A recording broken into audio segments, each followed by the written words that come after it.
has started. Let's see who accepts it. We're Think Twice Radio right now.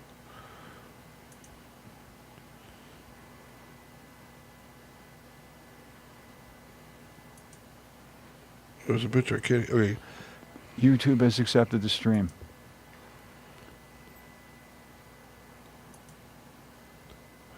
Okay. Twitch has accepted the stream. All right. Facebook has accepted the stream. Whoa. Tell me when you want me to actually start the show. Well, all you have to do is hit the timer button and the show is started. Okay. Are you ready, John? Oh yeah. I want to check Think Twice Radio. Hello, And- Nick's World. Welcome to the pre-show. Thanks for tuning in.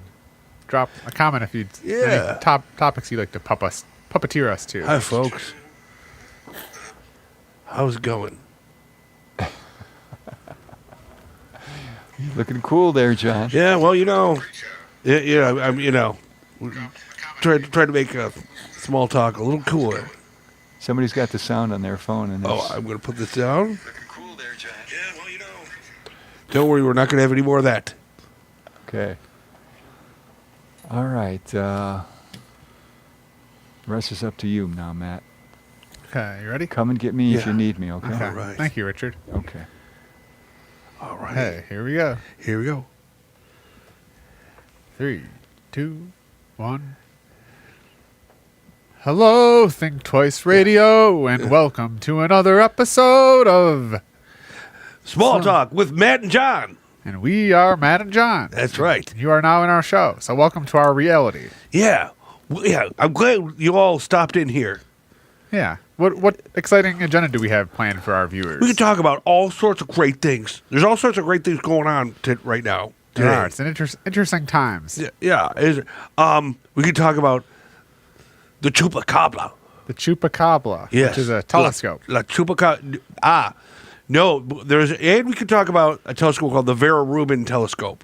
But the Chupacabra is another. It's called, in Spanish, it means the goat sucker. The goat sucker. Interesting. Yes. It first in 1995 in Puerto Rico was when they first started seeing sightings of La Chupacabra. What is La Chupacabra? What is this for the viewers? Well, I'm ignorant. Originally, they found farm animals dead with their blood sucked out of them, which is pretty concerning. And it was kind of sad that happened. They found chickens and goats in particular. And, it's kind of disturbing finding anything with blood sucked out of it. But then a nice young, I'm assuming raven-haired beauty saw an actual chupacabra. And it was terrifying. It had red eyes, and it had spiky, and it was kind of humanoid and small. I think I gave you a picture of it. Okay. Interesting. It's a humanoid, kind of greenish, and that was the first the first sighting of a chupacabra. But yeah, there we go. Yes. So and other people saw it. They saw it a little bit differently, and it morphed over time. Now that is there we go. There's another chupacabra description. Was this generated using AI? You know what? It very well could have been. But it's from descriptions of, now that looks more now it seems to me there's two kind of versions of this cryptid. One is from Puerto Rico, but one is more in Texas and in South America. I think that's there's lots of, we don't understand the Amazons. There's lots of creatures that could be there that we don't even know. It's what percentage of things do we know about in the Amazon? There could be scary creatures like that. Then there could be all sorts of fun things. There's different theories about this thing. What is that? It is a vampire. But others are that it's a dog, a coyote, Mexican wolf mix, which sounds very plausible. But like you say, it could be. And then I heard the thing is called it could be I hope it's this, a Tasmanian wolf. which Yeah. died out. They have actually flown, but it was in Australia. But there could be things that have been hiding in there that are deep in the Amazon that are just existing within a little radius and never venture out. I hope for that. I really hope for. I want to meet and see little weird creatures. I want some of these to be new. I want That's what I think. I feel like we're exiting this era where human beings are kind of very pompous in that we think we know so much. Yeah. I think we're about to enter this new era where Yeah. we start to really even question some of the assumptions. Right? It's kind of humanity or human beings, which were modern human beings, not that long ago, genuinely believed with everything they did that the Earth was flat, and then it turned out actually that was completely wrong. So, it's, what are the things we assume today that are just completely wrong? I think one of them is that we just know. I think we think we know a lot more than we actually do because. So we don't know what new critters could be coming out of the woodwork. Now, granted, in Texas, they have found several chupacabra bodies. Okay. Which is fun, and they basically they are basically the ones they found. They say are dogs with mange. I see. There's a lot of wild hogs there that maybe I could see this creature thriving on. I think they're an overpopulated species of the wild hogs. That's another fascinating thing. They came out from Canada, these wild hogs, and they're super intelligent. And they're nasty. They're really nasty and mean, and they eat things. And people do I will knock people for having say automatic military style guns, but they're saying with wild hogs you might kind of need. I think they use the revolver guns, but they shoot them from helicopters. That's how they hunt them. Yeah. Which doesn't seem fair, but at the same time, it's a problem.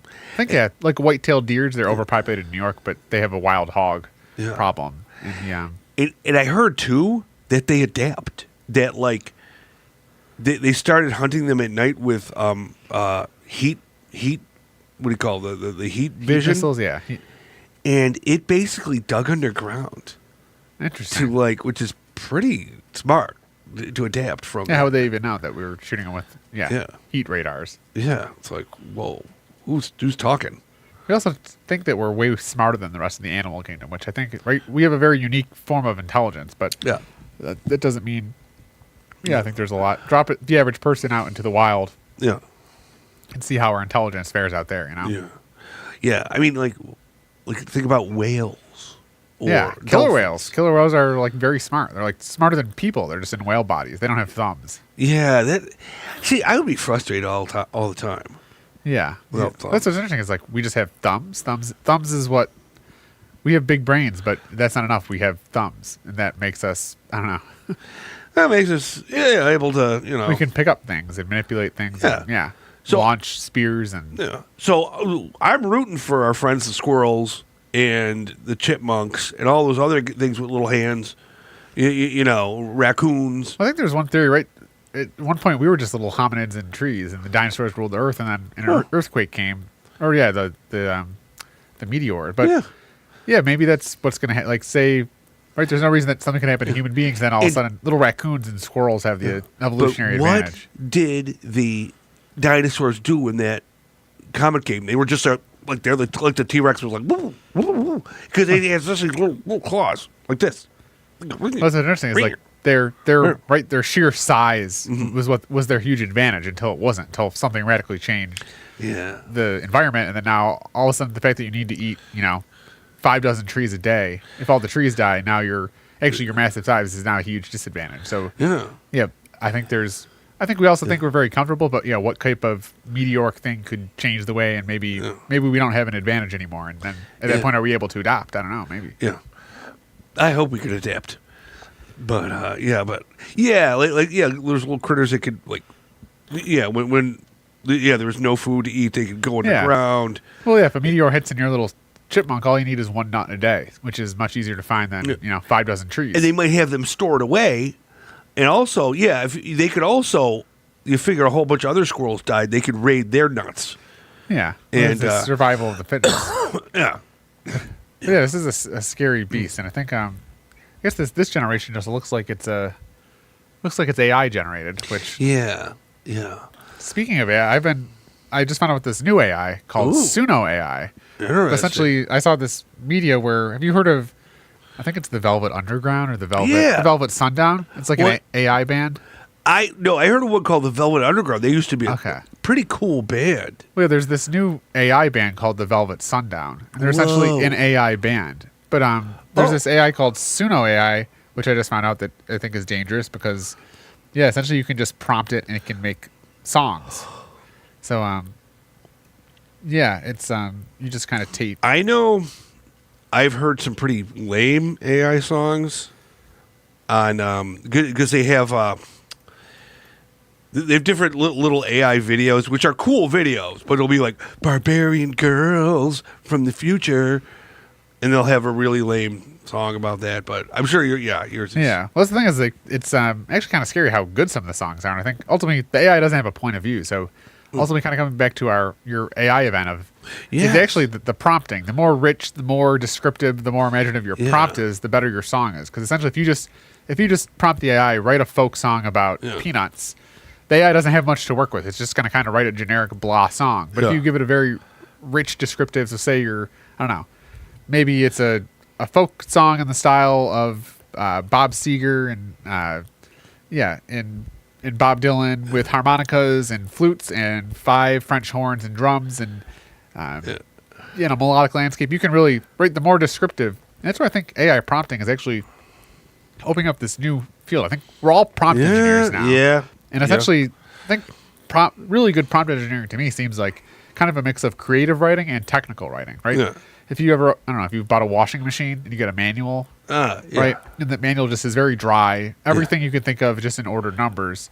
So you kind of have to take that writing, which is very bland. But I think there's also like the more fantastic or fantasy type writing or creative writing you can do. If you combine creative writing with technical writing, because ultimately the richer your prompt is, the more specific and the more essentially raw materials the AI has to work with. Where if you just do something bland of write a folk song about peanuts, it'll just generate a very bland nothing. But if you feed it very rich, like little details and and you've things probably like seen that. that with your art prompting, right? If you just say prompt something, prompt three women riding a Yes. lobster, it just doesn't have it. If you give it very deep, rich, descriptive things, then it can take that and run. Yesterday, I was doing one trying to describe myself, and I do a 58-year-old hipster artist with a hot Pakistani girlfriend. I could maybe I should send that to you later, but it's I don't know if there's this new meme phenomenon of people are literally just taking selfies themselves and telling AI generate a girlfriend, and then the AI will just literally take the selfie and just place a girlfriend next to you. It's kind of cheating. Well, yeah, I so might do that to tick off Sophie, but and here's Sadie Winters, or she is an AI artist that I just learned about. Yeah. But this is an AI, and essentially this guy just prompted with Suno AI and made a song, and now so it's just I don't know, it's very interesting because the actual let's see if we can actually bring up some of her music, but it's just very thought provoking. We're entering this world where now music is going to be generated by AI, and I was actually surprised by how soulful some of the sounds are, because the Velvet Underground, no, the Velvet Sundown, it's actually very rich and I don't know, it's not as rigid as I was thinking. Yeah, check out Sadie Winters. I don't think we have the audio working, but the rise of the AI artist. What does that say for, I don't know, the modern age? Oh, you could post an art I just actually did. I actually painted recently with. I honestly didn't use AI in this, though. I did try to get AI to help me with one little detail, which it really didn't do that well. This one? Oh yeah, that's a little skinny. Yeah, okay. Is this the AI art you were? No, thinking of? that's actual painting. But I tried to. Oh, that's Vera Rubin stuff. But yeah, that's my newest painting there. Well, that's where even just your deep research into the Vera Luna, whatever, like in this this character with the red eyes that you were just saying, that's just a sentence that you could prompt an AI to help enrich your artwork. Yes, I could. There's that's going to be tempting in my next artwork as I approach. Like, I'm very tempted. My next art, I'm thinking of something like, should I just ask AI to knock some stuff out? Because in a sense, sometimes like I'll go on Google and try to look for stuff. But why not just use AI to like generate? I think your art is actually. I think you were born to be an AI artist. Because Perhaps. I think with how bizarre Mixing and it together, yeah. elaborate and detailed, Yeah. your art speaks to be a vivid prompt. Like I could try to do a bunch of gears floating in the sky on my own, but I could ask AI to make that and stretch them out and make them bigger. Well, the thing is, why spend months slaving away on one picture when in 4 seconds you could have AI generate you many different versions of what you're thinking and might actually think of better ideas. Yeah, or something. Yeah. That's why I think the Suno AI also, right, the whole music production landscape is you get a singer and then they go and they work with a producer and it's this, right, they go to the studio, they record, there's this whole long process to generate a song that's very complicated versus an AI if you could just prompt it. I think that what I'm afraid of is I kind of feel like I'm cheating. That's the thing. It's like, oh, you're tracing, you're cheating. But the truth is, artists use little cheats all the time. Yeah. Ultimately, AI is just, think of it as like a different paintbrush in your arsenal. Yeah. It's just, right, your job as an artist is just to express your ideas. Yeah. So, But I already use Google and Photoshop. I use Google to get images. Yeah. To begin with. And I use Photoshop to arrange them, so that's another, it would be just another tool. I've actually been using AI personally just lately around law stuff. So it's been very interesting because it's very, right, law is just text and just interpretations of text. So I've been using it to write FOIL requests, so Freedom of Information requests to City Hall. And then City Hall, they've just posted this 1,000-page PDF that it just takes forever for any human being to go through and understand versus what I can do with AI is just copy-paste 30-page PDF and just say, here, generate me a summary. What's going on here?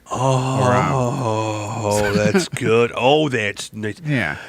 Or actually what I've been deep into lately is SEEKR, the State Environmental Quality Review. So essentially, New York State has this State Environmental Quality Review law, which essentially, anytime you want to build something, you have to essentially study the environment. Yeah. Right, so it's very complex, but it's also simple at the same time. So essentially what I can do is I can feed the AI, roll. You are a SEEKR lawyer with deep expertise in New York State municipal financing, blah, blah, blah, blah. Yeah. And then I can just, if City Hall sends me a 30-page PDF I can just copy-paste the PDF and say, what do you think of this? And then it just will provide me, I don't know, it's a very interesting tool. And maybe I feel like I'm cheating, but at the same time. Yeah. I've been using it because we have take charges at work. I'm a horrible speller, so I will write down or I'll talk what I want to say, and they say, please just rewrite this smarter, and it'll have like a well put together idea and like Well, I even use the text to phone, so I can just ramble in my text to phone with blah blah blah, and then it will understand. The whole idea of proofreading and I discovered a feature where you can basically copy texts right out. It's called auto text. It's a simple feature. I just discovered it yesterday. That you could just go up to like a book and just go. Yeah. Well, so even ChatGPT, I can even feed it pictures. So maybe there's a 30-page PDF, but then there's some pictures, and I can take a snapshot of the pictures and feed that in with the text, and it just understands it. So it's actually kind of crazy. I don't know. At least for me, it provides an asymmetry, right? If I'm just one person battling City Hall, and they have 100 bureaucrats that are passing paper around, in a ways, I'm actually way quicker, and I can understand it more. One person, somebody had a good quote that it's kind of how I view the world now. They said the future belongs to curious minds in armies of LLMs. So if you're just a curious mind and you are using an army of LLMs, you kind of this era belongs to you. What are LLMs? LLM, so large language model, which is essentially all an AI is just, and I'm not an AI expert, but essentially all an AI is just a large, it's just trained on a lot of language. Yeah. So yeah, a large language model of essentially every AI, right? When you prompt it, draw me 3 women riding a lobster. Yeah. It knows what a lobster is. It knows what 3 women is. It knows what the style of Monet is. Yeah. Only because scientists have trained it on large data sets of text, language, and data. So LLM is just kind of a technical term for the actual kind of back end of an AI. 'Cause when you write in a prompt, you just see the interface, but actually on the back end behind the scenes, there's data and language that it's trained on. I'm actually working on a project. I haven't really told anybody about it too much. It's a weird. Okay, this is a Hail Mary. It probably will never go anywhere. But at work, we have this huge computer system called the Dojo Okay. system. Is this classified information? Should you be sharing this online? No, it's public. It's public because they're not using it anymore. And I have a suggestion for its use, and I'm trying to get in touch with the right people to see if they, because basically they were going to use it for artificial intelligence for driving cars. Okay. But then they don't like the chip or something, so they've built this huge computer. And I have an idea, which I'm trying to get moving, that what they could do with this huge computer is help out the Vera Rubin Observatory. Which basically, let me explain a little bit about the Vera Rubin. Yeah, the Vera Rubin. Okay, it's basically it's going to take a inventory of the solar system and the galaxy in deep space. What it does, a normal telescope, you could go take a really highly detailed picture of a star, and you just take one picture. Vera Rubin will map the entire sky every 3 days and make a film of everything moving around in there. Basically, so first 10 hours, they found like 2,100 new asteroids just moving all over the place. Never saw them before. You know, so it's an amazing. It's like it's a giant 2,100 gigapixel camera, about the size. It's as heavy as a Buick. As you're explaining to me, it's just making me think of what's the future with when AI gets its hands on these images. Because historically, we just had these giant mirrors. It takes pictures, and then human beings just look at the pictures. It's a massive amount of data. It's like And what if you feed all that to an AI who's analyzing it in real time? I don't know. Well, I know they have 3 locations. I want Tesla to maybe help them a little bit or partner with them. They have 3 locations that they send it to. One in California, one in Great Britain, and I forget where the other one is. And they're trying to work with the data. Yeah, and I guess I think as someone that doesn't know anything about the Dojo, it seems like maybe they were training those models to understand imagery for driving, and maybe actually when they they might find that actually maybe the model we trained isn't that useful for driving, but it's super useful for this other thing, and it's already been trained on images. It might have an expertise that's some other industry or problem. I guess I haven't really thought about that's kind of blowing my mind of actual AI in space exploration. Like, what if all the satellites were just AIs and they're all analyzing all the data? Yeah, I mean, it's probably like a great tool for scientists to help, like, just put stuff together. Yeah. Yeah, and I mean, I'm just a chimp that's just copying text from PDFs and feeding it to an AI. But it seems like you could. It actually kind of comes back to my fear of we're in this moment. This is probably similar. You may remember better, like 1995, 96, as the internet was starting to emerge. There's probably all these, at least from what I perceive, it seems like there's all these really aspirational dreams about how the internet is going to, democratize information and liberate us. And then ultimately, the only thing we got was just stupid TikTok videos. Yeah. And it seems like maybe AI is going to be the same thing of where we think, this could really be this amazing tool that liberates humanity and cures disease and explores space, but maybe we'll just get chimps on podcasts. Yeah. But I remember knowing nothing about the web, and it was, you got to go on the web, you surf the web. And I'm like, what does that mean? And then there were stories about people, and like, I know Kate Bush did a song about some guy a woman was wasting hours on the web, and her family didn't know what to do, and she drifted away from her family. Well, have you heard the term bed rotting? No, it puts a picture in my head. So just well, essentially, bed rotting is this new phenomenon of you have, I think it's specifically Generation Z or also millennials. I'm guilty of it too, but just bed rotting, where you sit in bed and you're just on your phone, rotting away, scrolling, and the newer generation specifically has really issues of just spending hours of their life just rotting away in bed on their America, screens. don't do that. Don't. Well, I'm a lazy guy too. I'm what do you think it says about humanity that this bed rotting is a thing? It's like people are rotting away in their beds on their screens and not experiencing real life. Well, granted I'm YouTube rotting, I guess, because I sit there and watch YouTube. I like to drink beer at home. So that's my wasteful. So I guess it's no better than like these. But it's bizarre, some of these people. I've heard stories about. Want me to repeat a horrible story I heard? Is it appropriate for our viewers?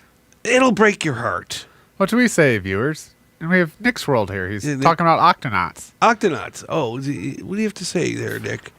Nick says, as of this year, the Octonauts have 4 movies. Crisis of the Tsunami is the most recent, now available on YouTube. Oh. I think Nick's World's always up for a story. Why don't you tell us a disturbing story? Okay, this is a disturbing story, but it's close to home, and in Korea, where maybe they have North and South. South. Communism and okay. Yeah, South Korea. North Korea is its own horror story. Yeah, both. Yeah, I'm sure they have their own living hells, but these guys, this couple got into an online game. Okay. And it's one of these realistic, it's probably kind of like Warhammer. Like World of Warcraft. World of Warcraft, do you remember that? We have Aunt Jeannie in the chat. Hello, Hey, Jeannie. Go for it. Can you hear me okay? Yeah. Okay, good. My Hey, ears Jeannie. getting a little buzzy. Oh, yeah, I'm getting that too. But basically, this couple had a child. But they then had a child in the virtual world. Okay. And they were too into the virtual world where they just lost track of reality and they neglected their real life child. And their real life child died. That's kind of, right? When people are texting on their phones and driving, people are bed rotting. People don't do that.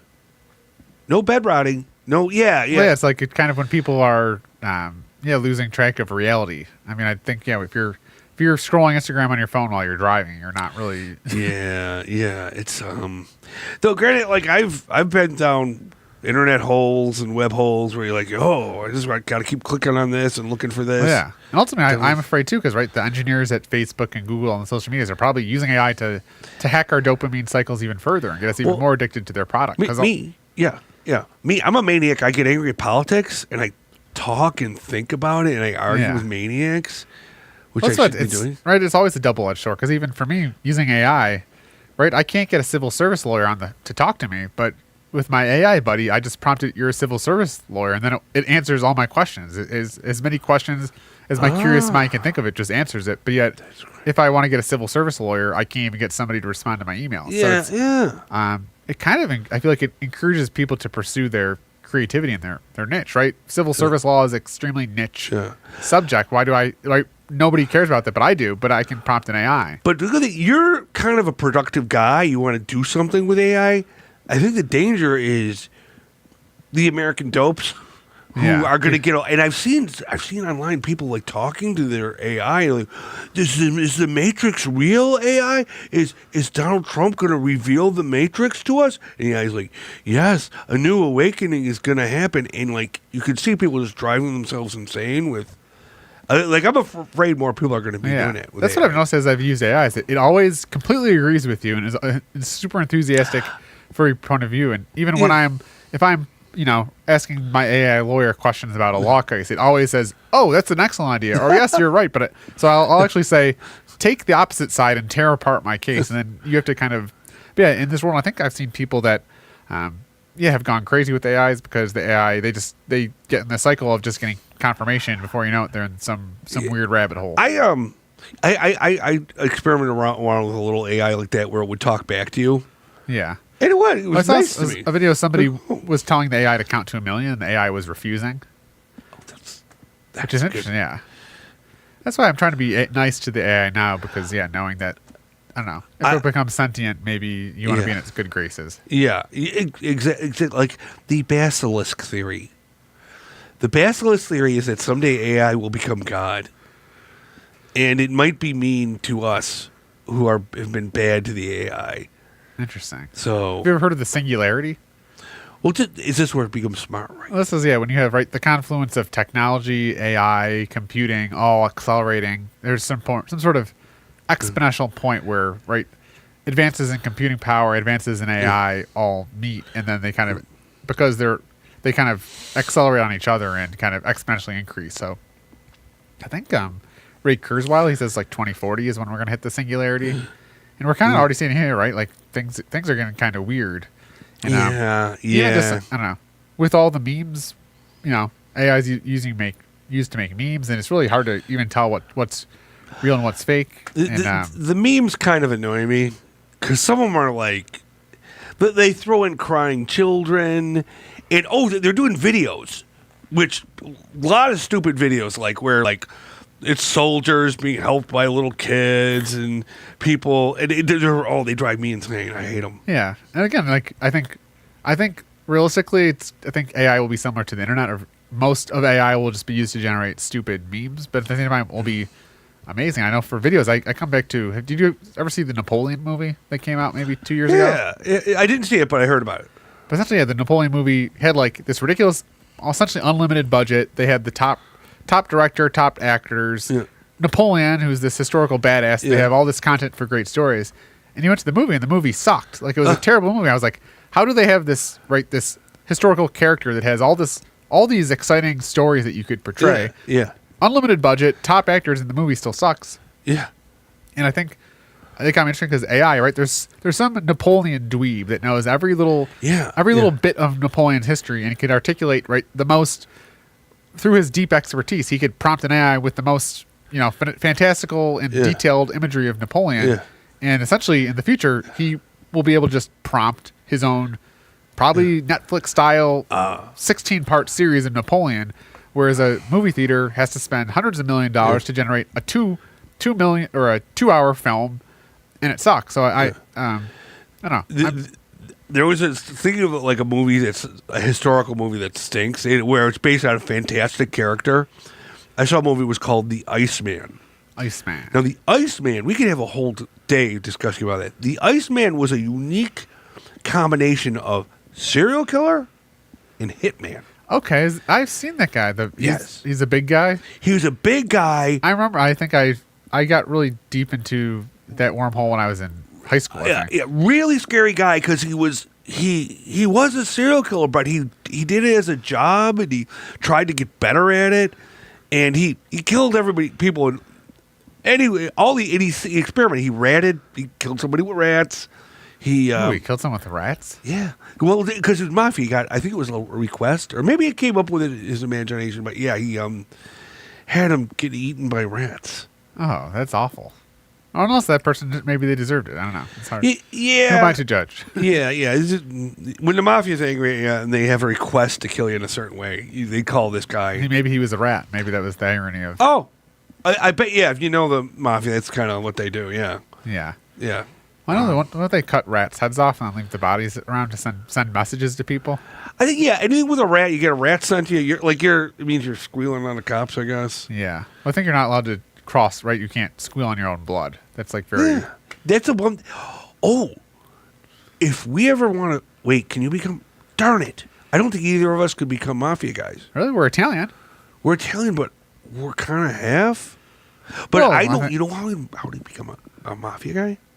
You get a picture of a saint, okay, and you set it on fire, and you make the vows, and you rub it through your hands. You say, "If I should ever betray my oath to make a blood against oath. the mafia, may I burn like this saint." And boom, you're in the mafia. I see. I'm waiting for the Freemasons to contact me. I was wondering how do you get on their listserv? Oh, I think you could become a Freemason. But don't the Freemasons need to contact you? Or you need to be Jesus some. Christ, You I can't don't just. I see their halls everywhere. They have the little compass logo. I think you could call them. I don't know. Why know. can't you call them? I don't know. I think that it's an exclusive club. I think you have to be selected by one of the Freemasons. Expletive. I didn't know. I knew a Freemason once. Yeah. Okay. Yeah. Sorry about this movie. It was they had a fascinating this movie. They made a movie about him, and basically what they did is they made him into a lovable lug of a guy. Yeah, I remember he seemed like a normal guy. Like like anybody's uncle in Yeah, the documentary. I think. And it was in the movie. It could have been like because he was like a monster, one of the worst monsters you can think of. But they made the movie version of it, they made him just into like, oh, this lovable hitman. Even at the Jeffrey Dahmer documentaries, you see him, he just seems like such a nice guy. And then he was like doing these awful things. Yeah. I don't know. There's a way serial killers they always get humanized, kind of. Yeah. You sit him down and start talking. Yeah, I don't. That's why I know if I ever met a serial killer, I'd be like, oh, he's human, and he'd kill me.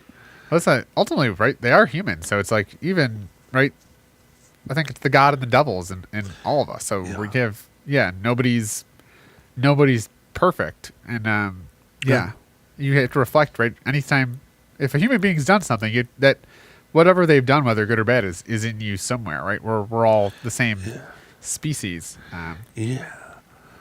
Not condoning. We do not condone serial killing. Yeah, no, sure. Yeah. That's not what we're saying. But I think it's easy to other people and say, oh, those people, right? Whether it's a race, a gender, or not nationality, it's easy to say those people and not really reflect that maybe something about them isn't yourself at all. Yeah. Yes. But maybe we can start our own mafia. I mean, we're half Italian. We have Italian heritage. Yeah, we're half Italian. I want to bring back the Piazon picnic. There's some picnic. Paisan picnic. Paisan picnic. You know what? I've totally lost touch. The whole family, I think, has lost touch with the Paisano picnic. It no longer exists. Do you want to hear my idea for a restaurant I have? Sure. Yeah, I think my dream when I become extremely wealthy and I have time to invest in business ventures, I create a restaurant called something like Grandma's or like maybe Bob's Chiz or just something Grandma's. Essentially, the restaurant will just be you show up and you don't order, you don't tell. Right in the back end of the kitchen, it's just a bunch of grandmas cooking food. So Puerto Rican grandmas, Italian grandmas, Polish grandmas, all the grandmas back there. And you go there and there's no menu. Well, there is a menu. You go there and the menu tells you what you're having. Right? So you go to the grandmas. You don't dictate to the grandmas what you're eating. You show up and a grandma's cooking you food. That's a kind of a good idea. Like, and you have to like it. You're like, look at what grandma made. Yeah, you don't have to. It's a grandma back there. So like it's going to be good, but you show up and you eat. There's no dictating to the kitchen what you're eating. They tell you. So you show up and they tell you what you're having today. Have you heard the tales from your mom of our dual grandmothers? Well, yeah. I'm also curious how we lost the ancient spaghetti knowledge within 2 generations. I think I can make that good spaghetti if I was pressed because I could make the sauce. I don't know if the authentic sauce or just sauce. I made sauce as close. Because I want the authentic recipe, my birthright. Okay, I went through Ma's recipe that she wrote down once. I wish I would have gotten more information from Aunt Rose. Unfortunately, I wasn't but even able your to. mom wasn't Italian; she was Irish. She was Irish. She had to learn how to do that. That's what I'm saying. You need an actual Italian grandma that was from 3 years old when they could knead dough was doing it with their bare elbows as a young. So, well, I'm gonna have to ask the family how they think of what they think about my sauce. I never really had your sauce. I mean, you grow your own potatoes. I grow my own tomatoes. Yeah, and I did. Actually, I wasn't. I missed you. I was gonna give you some sauce, but I forgot. Oh, maybe this later. weekend. Yeah, this week, like you had to leave with your dog and stuff. I was like, oh, so I don't know, but we'll find out later if the sauce was good or not. Anyway, but somebody has to keep up the ancient wisdom, right? Because somehow we had Italian grandma that didn't even speak English. That's like the perfect candidate to work at my restaurant. Yes, someone that doesn't even speak English. That's right, and just knows how to cook food. A Polish grandma making food. Yeah, you just show up. Puerto Rican grandma, pastillos. You show up. You don't know what day of the week. You show up and they tell you. You got the pastillos. Yeah, today you're eating schnitzels, and we got Miss Grandma Hofbrauer in the back. That's a good. Yeah, you could maybe choose from the different ones. That's a great idea because our tale of our grandmas. The tail grandma made great spaghetti every time. But our other Irish grandmother, she made corned beef and cabbage every time we went over there. And it's not my favorite. I think the Irish palate isn't known for its... Unfortunately, yeah. Yeah. It's really good. Irish food is good. Like I like shepherd's pie is good. Shepherd's pie. But it's mostly just potatoes, right? The Irish they didn't really have many raw ingredients to work with. Just really potatoes was their base staple. Back in the they did. Back in the day, that was a tragic thing. But anyway, that was a whole thing with the English, and they were made to eat, to have that as their staple. It's basically they were making. Also, almost all famines that have happened in human history, humans could have solved them, but they didn't. Like the English basically drove us into that famine. Yeah. Because the Irish were like a subservient people, and they had to send all their food to England, their pigs, their sheep. The only thing they lived off was potatoes. Yeah. And then Wasn't potatoes were Ireland gone. like an ancient forest that somehow got deforested by the British? Ooh. Now, was it I don't... Like it was some sort of Ireland, Amazon, Zonian rainforest? It was one of the last places Christianized. Irish, Interesting. yes. So the Irish were always looked down upon as lowly, as Or they just had Irish folklore that they believe in? definitely, yeah, definitely they had they believed in the Tutha Dee Dong, Tutha Dee Dan, and which is fairy people, and they had old Celtic religion. They were the last holdouts. Of You heard of the paganism. Hound of Cuchulainn? Ooh, He's this Irish legend that he had. I'm scared. He was some ancient warrior boy, and Yeah. he wanted to train with the elites, and they wouldn't let him. So then he just showed up one day, and he was dominating. And then he was, his leader or something went to some picnic, an Irish picnic, Oh, and they locked him out. And he forgot to tell the host that he was coming. So he showed up, and there was some guard dog that was guarding this tower, and the guy just killed him because he was a good warrior, but Oh, okay. also made a mistake. And then he made this blood oath to protect the land till another hound was raised in its place. But Oh. I actually learned that from AI because I was just okay. asking. I was asking about Irish folk music. I think I was just prompting AI about Mm-hmm. Irish folk music, and then it said Cuchulainn. I was like, "Who's Cuchulainn?" And yeah, there's this whole Oh. Irish mythology of the Hound of Cuchulainn. Whoa. Okay, yeah.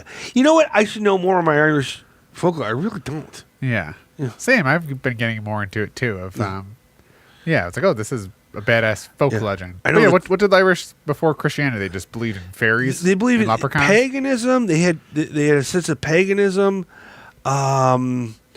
The Catholic Church did a pretty good job of eradicating it. I know there was a place called Newgrange where they had like these spirals and stuff, and like these spirals on the things. But actually, yeah, there's a lot we don't know about ancient religion because the Druids were wiped out by the they had a lot of control over Celtic society. Okay. And The the Druids were Romans- Irish people? Or They were Celtic.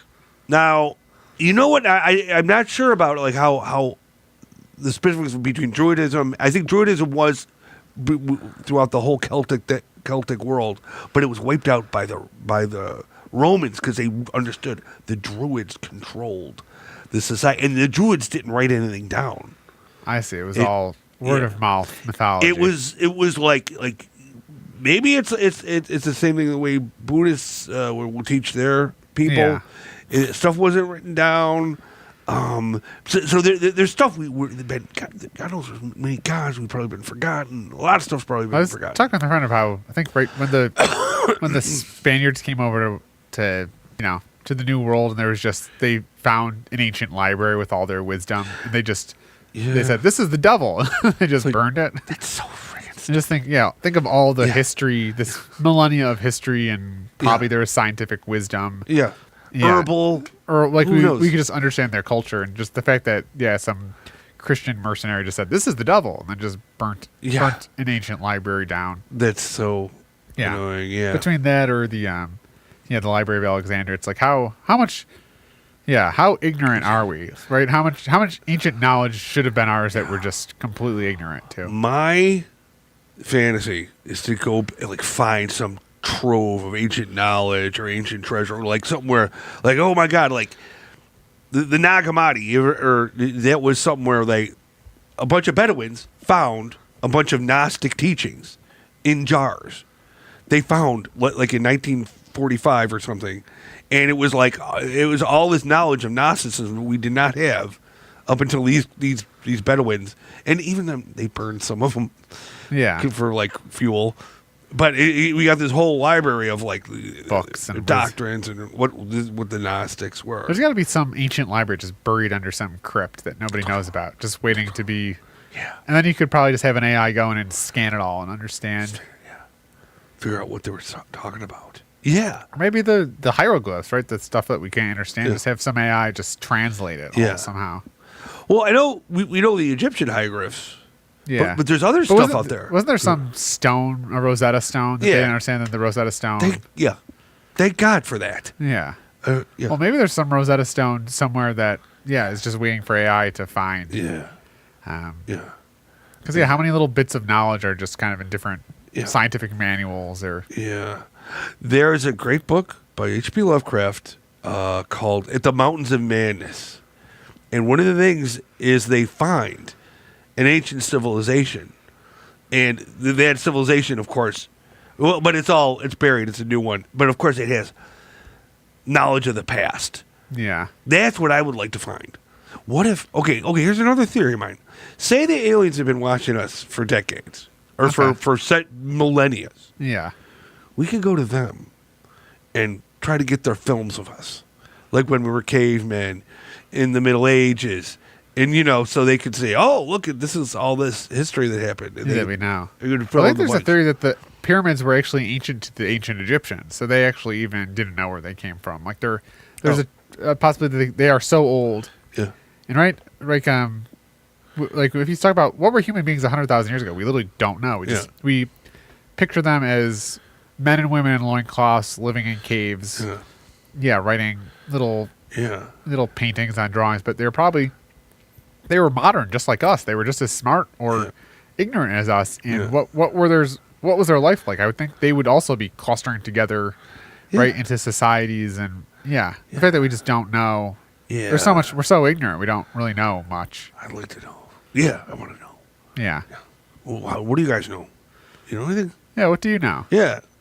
We have Nick's World chiming in about the Octonauts. Octonauts? The Octonauts, which I actually spent some time with some friends this past week, and they have young kids, and I was exposed to a lot of new children's, big cartoons and stuff like Bluesy and other little kids cartoons. And I've started joking with my friends that I'm a boomer now because there's many things. I don't mean that literally, but I've started to realize, there's some cultural references from generations below me that I am ignorant to. And when they happen, they say, oh, I'm a boomer now. Yeah. See, I'm lucky. Well, I'm lucky that because I grew up with all you nieces and nephews. Yeah, you're hip. So I was watching, Nick at Night and, Nicktoons. Yeah. I was like, oh, I know who Ed and Eddie are. I know who... you're always the hippest of the uncles and aunts. Yes, I am.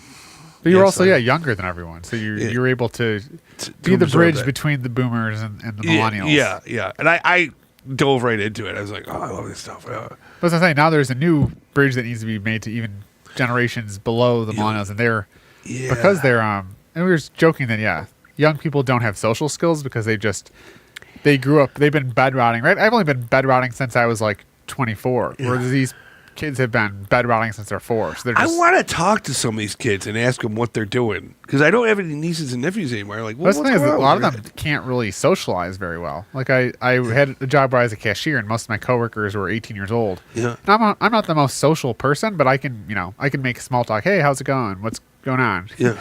And what I found is a lot of my coworkers had really dull. And so I thought, I was like, oh, do these people have autism? And I was like, oh no, they just don't have social skills. I know when I was young, I didn't have good social skills. When I was young, I was always daydreaming, super daydreaming a lot. And I think it did take me a while to be like as charming as I am now. Well, yeah, I'm no JFK, but at the same time, I have the boomer ability to, make small talk. Just, hey, how's the weather going? Just interject something. Whereas I'm saying the younger generation is even incapable of just making stupid little talk. Yeah. Because they're I've noticed recently too. I've just seen a lot of people, specifically pairs of young girls that they make. I see them all the time now. They're just making TikTok dance videos. They just have a phone up and they're just dancing and wiggling and I don't know. I've noticed that a lot lately. Just I'll be randomly walking down the street on the sidewalk, and there's just There'll be two people just dancing in front of doing a TikToks. making TikToks. Yeah. And I think what does the TikTok, how does that influence generation when everyone's competing to be viral, right? Yeah, we didn't. Dude, geez, yeah, didn't have that. Yeah, because actually attention, right, is kind of the new like social currency, right? Yeah. If you can go viral, you get attention, you get cred. Yeah. Versus Yeah. not just worry about the future generation, right? Especially if someone, I think there's this graph that showed ChatGPT usage, and it like drops off right at the end of the college semester. So the theory is that like ChatGPT is just being used by college students to cheat on their college assignments. Yeah. And if I was in high school or college, I was cheating to begin with. But if I had an AI where I could say, Yeah. my teacher's giving me a one-page assignment on the American Revolution, write me a paper, Yeah. copy paste. Yeah. I mean, Which is bad, right? Kids shouldn't be doing that, but at the same time, it just shows we have this tool. We should be teaching kids not just how to write, but how to prompt, because we're all prompt engineers with deep expertise in something. I think you mentioned something a while ago about like calculators. We should have been taught how to use calculators, which we never were. It was always like, no, you have to learn math. Don't use a calculator. But we should have been able to tell, like, hey, you can do advanced mathematics with this calculator. Yeah. Here's how to use it. That's the thing, you kind of do need to understand, right, how math works and how to do.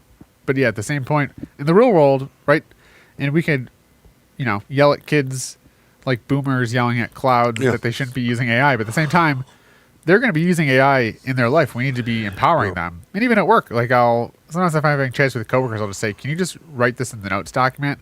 Not so I can remember, but so I can just copy paste what they've written into an AI because I'm using AI at my work. Yeah. Because why would I use my chimp brain when I just have a supercomputer that can do it? So it's just different. I think, right? Policy, our education system just needs to rapidly evolve, and it's not capable of that. Yeah. But what a crazy time. Yeah. What did you think the world was going to be like when you were coming up? Is this what you imagined, or is this worse or better? No, oh, geez. What did I think? Jeez. I do remember, for whatever reason, talking to a bunch of kids in college, we called, what's the future going to be? It's going to be fantastic. And for some reason, they said, it'll be all just the same. And they were like, what? What is that? For some reason, I wanted to be contrarian at that point. For whatever reason, I was a contrarian kid. Yeah. But yeah, what did I... shoot. You probably didn't think you'd be on the radio with your nephew. No. And No, here I we did are. not think that. No, I didn't think that. Yeah. No, I never thought that. And here we are. This is a powerful medium because we can engage with the world. We're engaging with Nick's world, Next world. who has the list of Octonaut characters. Yeah. So he says the Octonaut characters are Captain Barnacles, Quasi, Peso, Dashi, Shellington, Professor Inkling, Tweak, and the Vegemals. The Vegemals. Okay, that's This cool. sounds like an ancient Irish folk. Yeah. The Ballad. Vegemals. The Ballad of the Vegemals. Yeah. Yeah, that sounds cool. Yeah. Come up with cool names for stuff. Yeah. Yeah. As I talked about, I've been using AI. Something that I've been addicted to or obsessed with lately is the city of Buffalo. They passed a zoning map amendment. Oh, okay. So essentially, they're changing the zoning. So if you think of municipalities were governed by land use. So, right, you can build houses in this area, you can build businesses in this area, which is the zoning code. So the city, they initiated a zoning map amendment to change the zoning of a community center from residential to mixed use. And by doing that, it will allow them to build a police shooting training facility at a community center. So there was a couple, I was one of many people that spoke out. We think it's improper to reuse a community center as a shooting range. Yeah. But yeah, the council today, they passed the zoning amendment despite articulations that they violated their own zoning map procedures and the seeker. Yeah. And we'll see what happens next. It seems like our next course of action is just to do a lawsuit. Maybe with an AI lawyer, maybe we can. Right? If they've got $500 billable hours, we just got curious minds and some AI prompts. So maybe it's a new maybe there's a new frontier. Do you tell other people you're using AI? Like if you talk to a clerk or something, like, oh, that was really well written. Do you say, I use AI for it? I haven't told anyone officially, but I know some of my friends. I'll say that I was using AI, and I'm sure they must notice that my writing has gotten really much better. more legalese because all Yeah. I do is you are a tenacious defense attorney with deep expertise in seeker, and then all of a sudden my items just sound like tenacious seeker defense attorneys. Yeah.